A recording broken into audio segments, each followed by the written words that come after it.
বর্ষের গর্ব queen melody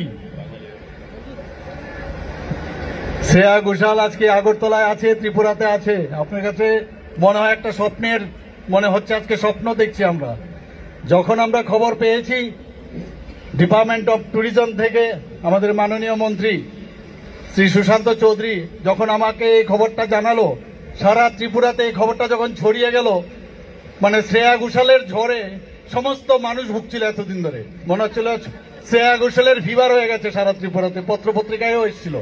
তা আজকে আপনাকে ত্রিপুরার সমস্ত ত্রিপুরাবাসী, আগরতলাবাসীর পক্ষ থেকে আপনাকে স্বাগত জানাচ্ছি।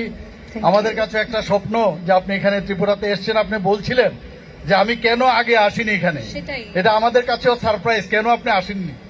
আমাদের যাক, আপনি করে তুললেন, এটার জন্য আমার অনেক অনেক ধন্যবাদ। মানে এটা হতে পেরেছে, আর এটা এমন সময় এসেছি যেখানে আমি এত সুন্দর ব্যবস্থা, প্রথমত যেটা বলতে চাই কি এত বড়, মানে এই যে পুরো ব্যবস্থাটা, এত লোক, এত সুন্দরভাবে ব্যবস্থা করাটা কোনো চারটিখানি কথা না। তো সেটার জন্য প্রথমত আপনাদের সবাইকে অনেক অনেক ধন্যবাদ জানাই।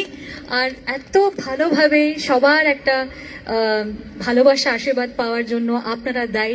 এটা করে আপনি আমাকে এই মিডিয়ামটা দিয়ে দিয়েছেন কি আমি আজকে এখানে সবার সঙ্গে গাইতে পারছি আর আপনার আশীর্বাদ নিতে পারছি। So I am really privileged and blessed. and credit goes to all the peoples of here. Thank you. জোরদার তালি হয়ে যায় নিজেদের জন্য, তোমাদের জন্যই হতে পেরেছে, তোমাদের ভালোবাসার জন্য। Thank you.